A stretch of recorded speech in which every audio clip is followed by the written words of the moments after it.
कभी कभी कुछ विचार इतने बड़े होते हैं कि वो समय से भी परे चले जाते हैं। बिल्कुल। एक ऐसा ही विचार हजारों साल पहले महर्षि वेदव्यास के मन में आया था। हम बात कर रहे हैं द्वापर युग के अंत की, जब कलयुग की शुरुआत होने ही वाली थी। हाँ, और वेदव्यास को ये महसूस हुआ कि आने वाले समय में, मतलब कलयुग में, इंसान वेदों के गहरे ज्ञान को शायद सीधे सीधे नहीं समझ पाएगा। उन्हें एक माध्यम की जरूरत थी, एक ऐसा तरीका जिससे धर्म, कर्म, प्रेम, युद्ध, त्याग, मतलब जीवन का हर रहस्य, हाँ, जीवन का हर रहस्य कहानियों में पिरोकर आने वाली पीढ़ियों तक पहुंचाया जा सके। और इसी विचार से एक महाकाव्य का जन्म हुआ, जिसे हम सब महाभारत के नाम से जानते हैं।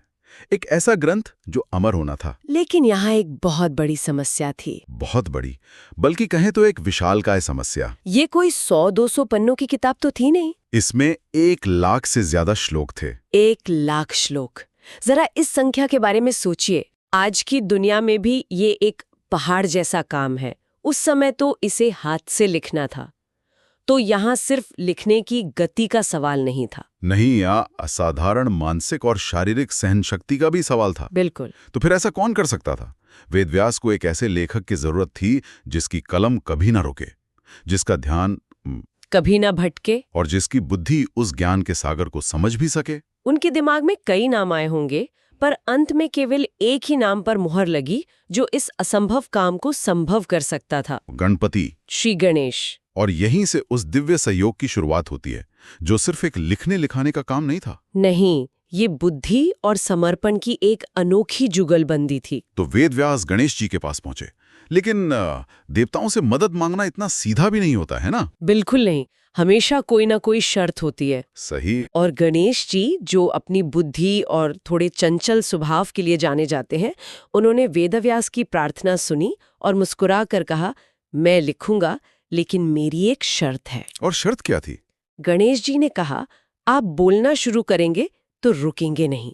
अगर आपकी आवाज एक पल के लिए भी रुकी तो मेरी कलम भी वहीं रुक जाएगी और मैं दोबारा नहीं लिखूंगा। अरे, ये तो लगभग नामुमकिन शर्त है। 1,00,000 श्लोक बिना रुके बोलना। हाँ, इंसान को सोचने के लिए, सांस लेने के लिए तो रुकना ही पड़ता है। ऐसा लगता है जैसे गणेश जी उन्हें एक तरह से चुनौती दे रहे थे कि देखें आप ये कैसे करते हैं। ये एक बहुत बड़ी चुनौती थी, लेकिन महर्षि वेदव्यास भी कोई साधारण ऋषि नहीं थे। सही। उन्होंने गणेश जी की इस शर्त को स्वीकार किया, लेकिन साथ ही अपनी भी एक जवाबी शर्त रख दी। अच्छा। और ये जवाबी शर्त ही एक तरह से इस पूरे महाकाव्य की आत्मा बन गई। तो वेदव्यास का दाव क्या था? उन्होंने कहा, हे गणपति, आपकी शर्त मुझे मंजूर है, लेकिन मेरी भी एक शर्त है। मैं जो भी श्लोक बोलूंगा उसे आप बिना समझे नहीं लिखेंगे। हर शब्द, हर पंक्ति का अर्थ समझने के बाद ही उसे लिपिबद्ध करेंगे। वाह, क्या कमाल का पलटवार था, है ना? एक ने गति की शर्त रखी तो दूसरे ने गहराई की। चलिए इसे थोड़ा और खोलते हैं। ये सिर्फ एक दूसरे को मात देने की कोशिश तो नहीं थी? नहीं नहीं, इसका मतलब बहुत गहरा था। क्या? ये असल में क्वालिटी कंट्रोल यानी गुणवत्ता नियंत्रण का एक दैवीय तरीका था। अच्छा। वेदव्यास ये पक्का कर रहे थे कि महाभारत सिर्फ शब्दों का एक विशाल संग्रह न बन जाए, बल्कि ज्ञान का एक जीवंत रूप बने। सही बात है। गणेश जी को हर श्लोक समझने के लिए मजबूर करके वो ये सुनिश्चित कर रहे थे कि इस ज्ञान का पहला शिष्य, पहला समीक्षक और पहला ज्ञाता स्वयं बुद्धि का देवता हो। ये तो ऐसा हुआ जैसे आज के जमाने में कोई लेखक अपनी किताब का पहला ड्राफ्ट दुनिया के सबसे बड़े आलोचक को दें और कहे कि हर शब्द परखे बिना आगे मत बढ़ना। बिल्कुल सही। ये एक दैवीय पेयर रिव्यू जैसा था, जो लिखने की प्रक्रिया के साथ साथ ही चल रहा था। तो अब समीकरण ये था, गणेश जी की शर्त वेदव्यास को रोकने नहीं दे रही थी, और वेदव्यास की शर्त गणेश जी को बहुत तेज भागने नहीं दे रही थी।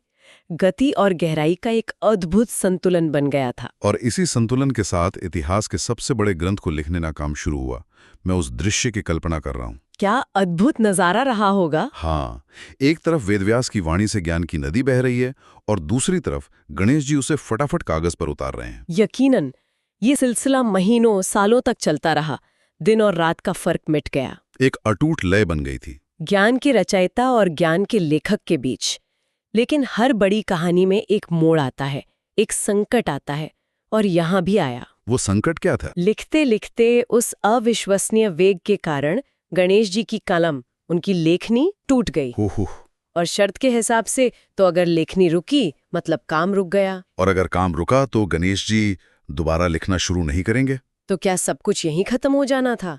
ये तो इस महायज्ञ का सबसे बड़ा विघ्न था। सही कहा आपने, ये सबसे बड़ा विघ्न था। और यहीं पर गणेश जी ये साबित करते हैं कि उन्हें विघ्नहर्ता क्यों कहा जाता है। विघ्नहर्ता का मतलब सिर्फ दूसरों की बाधाएं दूर करना नहीं होता। इसका मतलब ये भी है कि जब आपके अपने काम में बाधा आए तो आप निराश होकर बैठ न जाएं। तो उन्होंने क्या किया? क्या उन्होंने दूसरी कलम ढूंढी? उनके पास इतना समय ही नहीं था। वेद व्यास तो अपनी गति में श्लोक बोले जा रहे थे। सही। गणेश जी ने एक पल भी बर्बाद नहीं किया। वे समस्या का समाधान ढूंढने नहीं गए, वे स्वयं समाधान बन गए। स्वयं समाधान बन गए, इसका क्या मतलब? उन्होंने बिना हिचकिचाए अपना ही एक दांत तोड़ दिया, उसे स्याही में डुबोया और उसी को कलम बनाकर लिखना जारी रखा। क्या? ज्ञान का प्रवाह एक सेकंड के लिए भी नहीं रुका। ये तो कल्पना से भी परे है।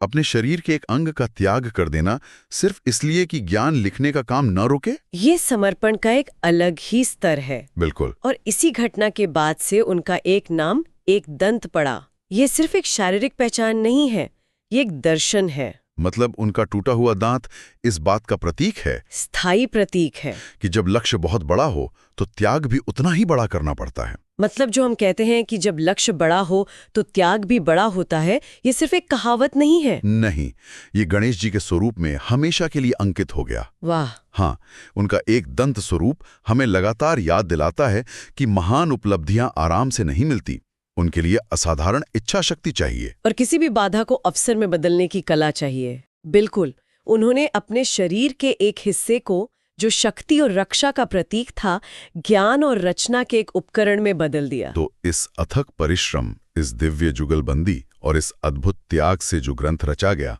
वो सिर्फ कुरुक्षेत्र में हुए एक युद्ध की कहानी तो नहीं हो सकता। नहीं, बिल्कुल नहीं। उसका कैनवस तो बहुत बड़ा होगा। बहुत विशाल। युद्ध तो उस कैनवस का बस एक छोटा सा हिस्सा है। महाभारत असल में मानव जीवन का, समाज का और हमारे अंदर चलने वाले द्वंद्वों का एक आईना है। हाँ। हमारे सूत्रों में इसकी एक बहुत अच्छी सूची है कि इसमें क्या क्या समाया है। जैसे कि उसमें श्री कृष्ण का ज्ञान है, जो हमें कर्म और धर्म का रास्ता दिखाता है। भगवद गीता तो इसी का हिस्सा है। सही। फिर अर्जुन का अपने कर्तव्य को लेकर जो संघर्ष है, वो आज भी हर इंसान महसूस करता है। बिल्कुल। द्रौपदी का सम्मान, जो नारी के स्वाभिमान और न्याय की लड़ाई की कहानी है। और कर्ण का त्याग, एक ऐसा पात्र जो शायद सबसे ज्यादा दुखद है, लेकिन मित्रता और वचन के लिए अपना सब कुछ दांव पर लगा देता है। और भीष्म की प्रतिज्ञा को कैसे भूल सकते हैं? वो कर्तव्य निष्ठा की एक मिसाल है। या युधिष्ठिर का सत्य के प्रति आग्रह। हाँ, जो हर मुश्किल में धर्म पर टिके रहने का संदेश देता है।